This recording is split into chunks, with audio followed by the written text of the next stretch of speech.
Good morning friends. In continuation with general principles of management, हम लोग general principles of management में पिछले videos में 7 प्रिंसिपल्स हेनरी फ्यूल के पढ़ चुके थे।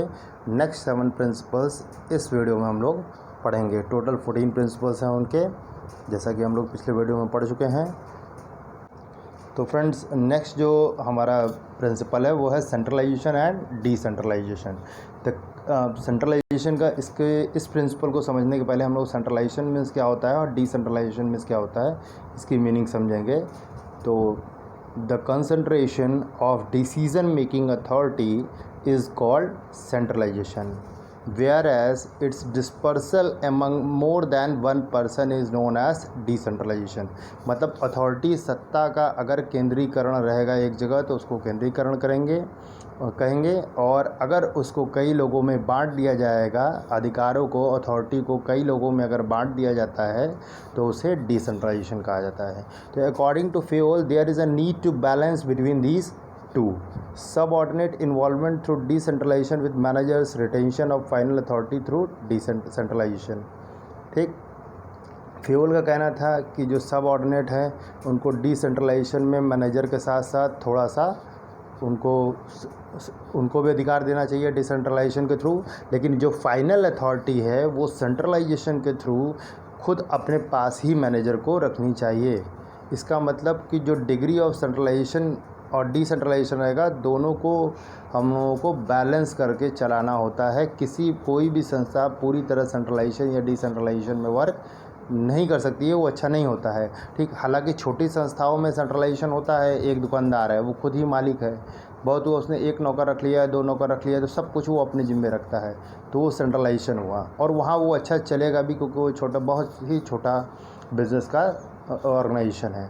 लेकिन बड़े ऑर्गेनाइजेशन में जहाँ पे कई सारे वर्कर्स काम कर रहे हैं, कई सारे एम्प्लॉय कर रहे हैं, तो एक का सभी के ऊपर ध्यान रखना, निगरानी रखना, ये पॉसिबल नहीं होता है। तो the degree of centralisation will depend upon the circumstances in which the company is working. अब सेंट्रलाइजेशन का जो डिग्री होता है किस पर डिपेंड करता है कि कंपनी में कितने लोग वर्क कर सकते हैं। In general large organisation have more decentralisation than small organisation. Same बात ये भी कह रहा है कि अगर जितने बड़े ऑर्गेनाइजेशन रहेंगे उतना ज़्यादा हमें डिसेंट्रलाइजेशन की ज़रूरत होगी। जैसे panchayat in our country have been given more powers to decide and spend funds granted to them by the government for the welfare of the villages. This is decentralisation at the national level. कि सरकार ऊपर, केंद्र सरकार बैठी है, लेकिन फिर भी पंचायतों को अधिकार दिया है, तो अपना अधिकार उन्होंने डिसेंट्रलाइज किया है। ठीक, तो ये नेशनल लेवल पर डिसेंट्रलाइजेशन का एक बड़ा एग्जाम्पल है। नेक्स्ट हम लोग चलते हैं स्केलर चेन पर। फ्रेंड्स, ये इसलिए भी इम्पोर्टेंट है कि इसको समझने के लिए थोड़ा सा आपको ध्यान देना पड़ेगा और इसके फिगर को भी देखना पड़ेगा। ठीक, तो इसको हम लोग बहुत ध्यान से देखेंगे तभी समझ में आ पाएगा, क्योंकि इसमें एक आध और वर्ड्स आएंगे जो कि हमारे लिए न्यू रहेंगे। तो an organisation consist of superiors and subordinates. ये सबको पता है कि एक ऑर्गेनाइजेशन में कुछ सुपीरियर होते हैं, कुछ उनके अंडर में सबऑर्डिनेट्स होते हैं। The formal lines from authority from highest to lower ranks are known as scalar chain. ठीक है, जो फॉर्मल लाइन है अथॉरिटी का ऊपर से लेकर नीचे तक, टॉप लेवल मैनेजर से लेकर के वर्कर्स तक का, वो कहलाता है scalar chain. Now according to Fayol organization should have a chain of authority and communication that runs from top to bottom and should be followed by managers and the subordinates। Fuel का कहना था कि organisation में इस तरीके के chain होने चाहिए कि ऊपर से लेकर नीचे तक के चीज़ें, क्या नाम है, फ्रॉम टॉप टू बॉटम का होना चाहिए। कम्युनिकेशन ऊपर से नीचे तक आने चाहिए और मैनेजर्स और सबऑर्डिनेट्स को उसको फॉलो करना चाहिए। अब देखिए, इसमें सबसे बड़ा एग्जांपल है कि ये सबसे ज़्यादा ज़रूरी है, ये आपका स्केलर चेन का ग्राफ देखना या फिगर देखना।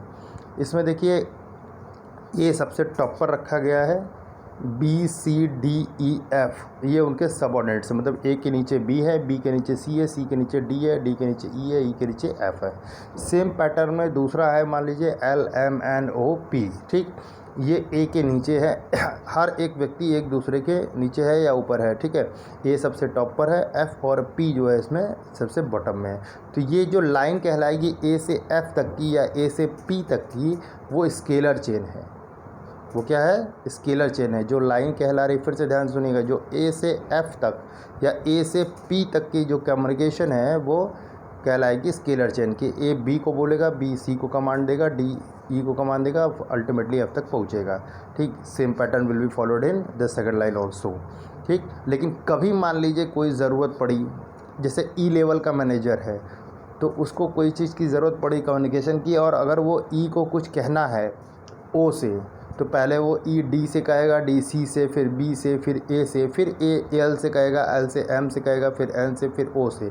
मतलब ये पूरा जो रिवर्स जाएगा, ठीक है, इट मीन्स दैट मतलब अगर ई को कोई चीज़ ओ से कहना है तो पहले ई ऊपर से लेकर के यहाँ ओ तक जाएगा, तो इसमें काफ़ी समय लग जाएगा। तो इसलिए इसका एक सुझाव उन्होंने दिया कि अगर सेम लेवल के मैनेजर हैं तो वो डायरेक्ट अपने लेवल के मैनेजर से बात कर सकते हैं। That will be called gang plank. ठीक, तो ये गैंग प्लैंक कौन कहा जाएगा, तो जब ई जो है डायरेक्ट अपने लेवल से ओ से बात करेगा। ई एन से बात नहीं कर सकता, पी से नहीं कर सकता है। ठीक, डी एन से कर सकता है, सी एम से करता है, मतलब अपने समकक्ष का कोई मैनेजर, जैसे कोई प्रोडक्शन मैनेजर है तो वो सेल्स मैनेजर से डायरेक्ट बात कर सकता है। पर सेम लेवल के मैनेजर, कोई सुपरवाइज़र है तो वो सुपरवाइज़र से बात करेगा। ठीक, तो that will be most important to understand कि इसी को गैंग प्लैंक कहते हैं। यहाँ दिखाया गया है। ये गैंग प्लैंक जनरली क्या गया है, तो it is a shorter route and has been provided so that communication is not delayed. एक शॉर्टर रूट है जिससे कि कम्युनिकेशन जो है वो डिले ना हो।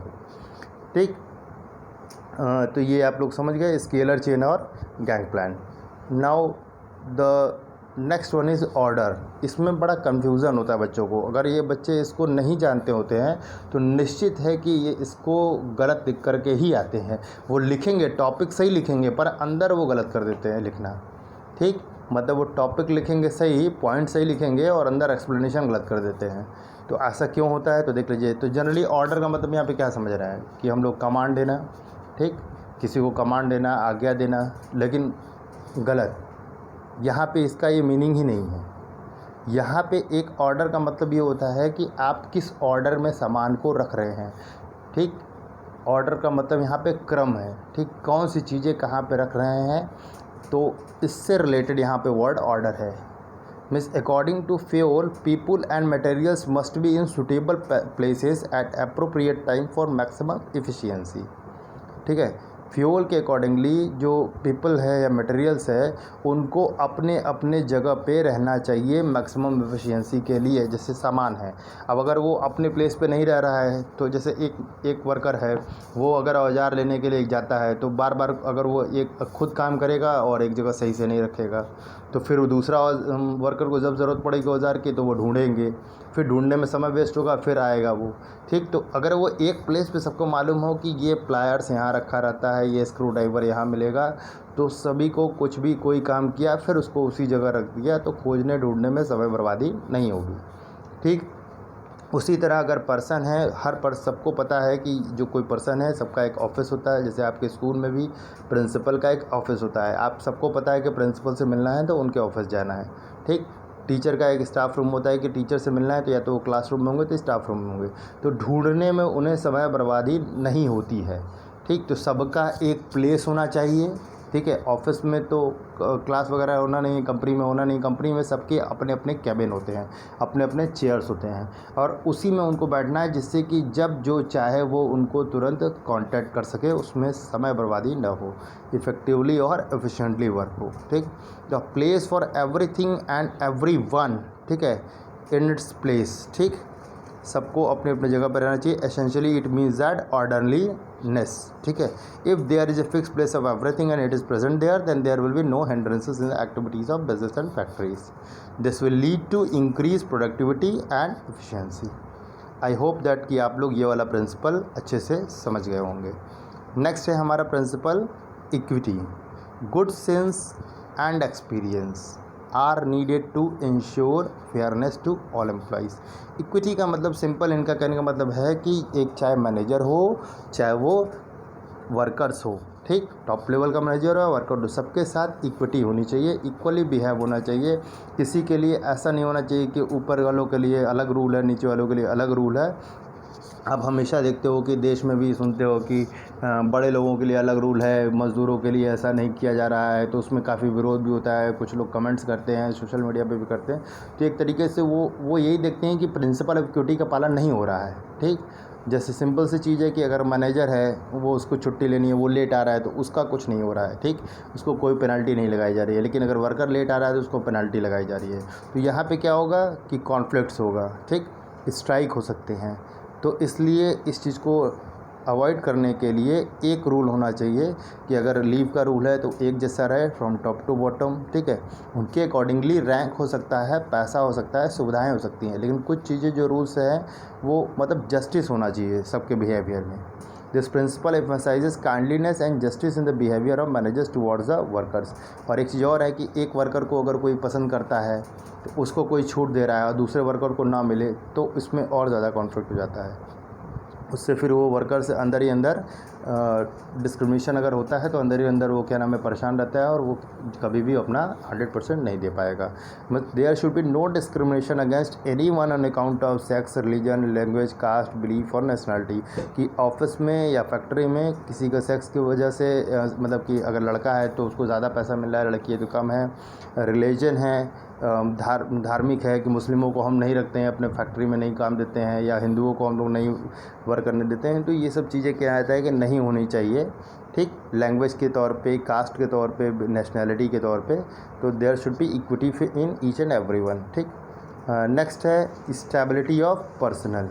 Means employee turnover should be minimise to maintain organisational efficiency.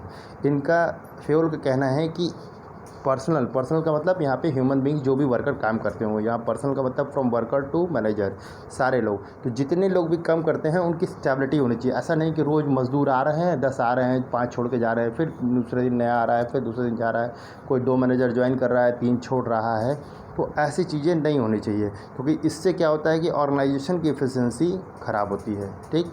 जब भी कोई नया आएगा तो आपको पता है उसको कुछ दिन समझने में लग जाएगा, और जब तक समझ रहा है तब तक दूसरा कोई नया छोड़ के पुराना चला गया। तो इस तरीके से जो ऑर्गेनाइजेशन है वो फुल एफिशिएंसी से वर्क कभी नहीं कर सकता। Personal should be selected and appointed after due and rigorous procedure.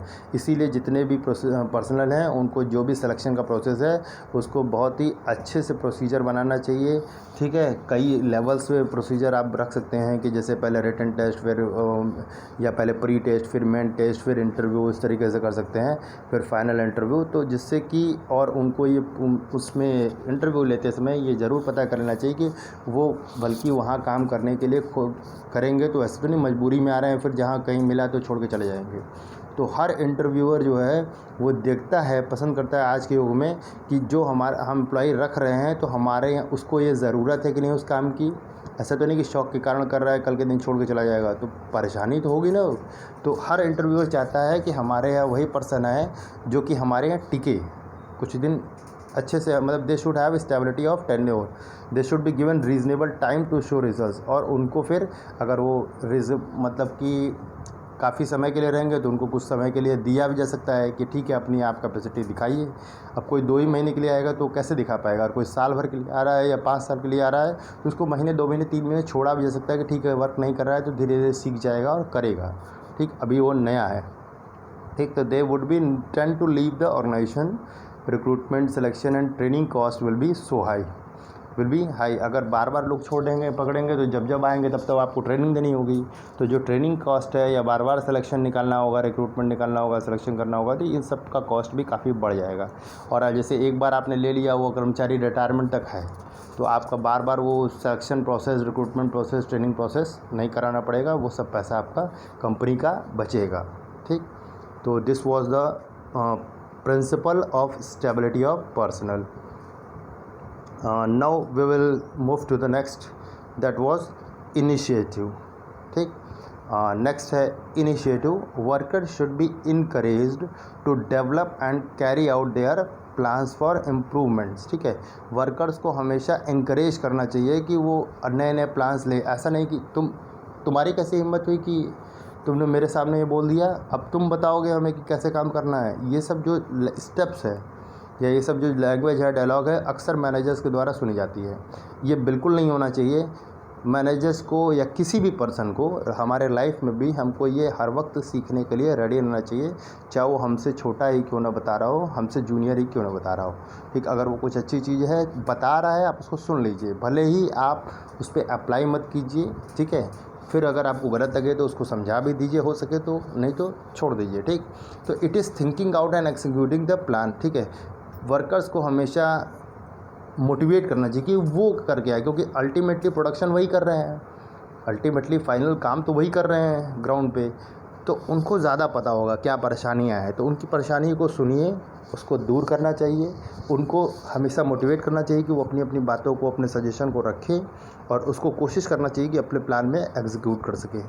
तो ये एक इंटेलिजेंट पर्सन की या इंटेलिजेंट मैनेजर की निशानी होती है, खूबी होती है। तो इनिशिएटिव शुड बी इंकरेज्ड। हमेशा कोई भी इनिशिएटिव ले, चाहे वो हमारे यहाँ का क्लर्क हो, जूनियर मैनेजर हो, सुपीरियर हो, सबको हमेशा क्या करना चाहिए, हमेशा उनको मोटिवेट करना चाहिए। ठीक, तो a good company should have an employee suggestion system whereby initiative suggestion which result in substantial cost time reduction should be rewarded. बहुत सारी कंपनियों में क्या होता है कि अगर जैसे कुछ लोग अपने बॉस से या अल्टीमेट बॉस के खिलाफ कुछ, मतलब कि उनसे नहीं खुश रहते हैं या कुछ सजेशन देना चाहते हैं, लेकिन वो अपना नाम नहीं ओपन करना चाहते हैं, उनको डर है कि कहीं हमारे अगेंस्ट कोई एम्प्लॉय ना हो जाए, हमारे जस्ट कोई बगल वाला बॉस या हमारे ऊपर का कोई दूसरा जस्ट बॉस ना हमसे हमारे अगेंस्ट हो और हमको टॉप लेवल मैनेजर को अपना सजेशन पहुंचाना है।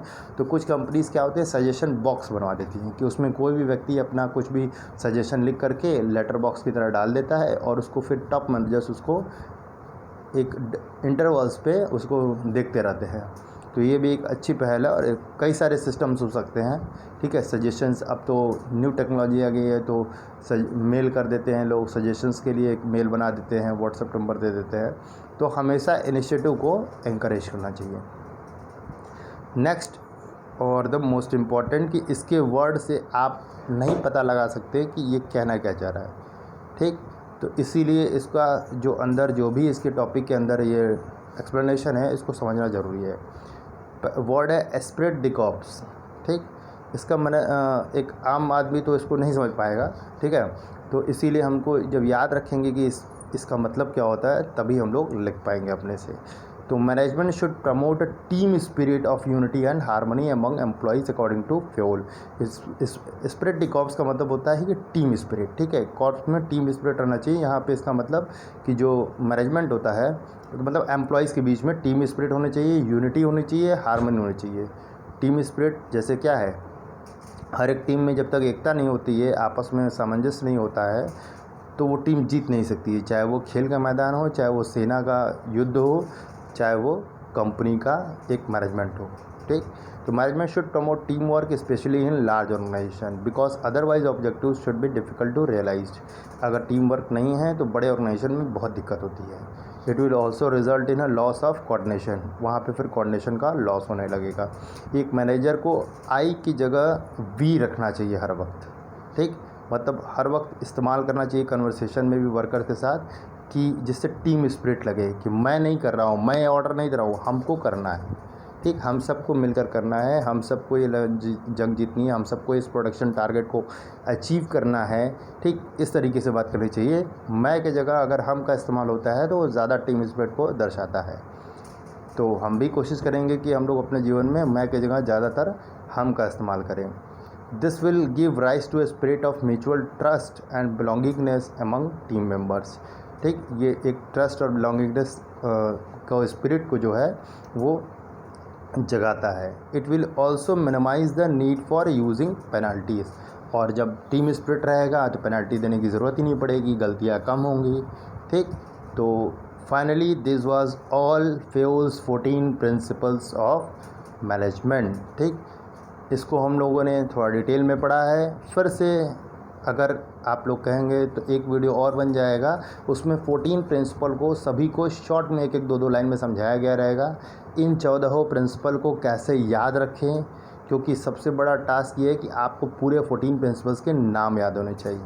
तो उसके लिए या तो हम एक आध एक्रोनिम्स बना लें, अपने अनुसार भी खुद से बना सकते हैं या एक आध हम बता सकते हैं, तो आपको याद रहेगा तो ज़्यादा बेटर रहेगा। और ये that will be very important for you all. ठीक, this is the most important part of the second chapter. और इनमें से क्वेश्चंस ज़रूर आते हैं, और सबसे बड़ी बात कि क्वेश्चन के साथ साथ केस स्टडीज़ भी ज़रूर आते हैं। ठीक, तो जय हिंद, बी हैप्पी।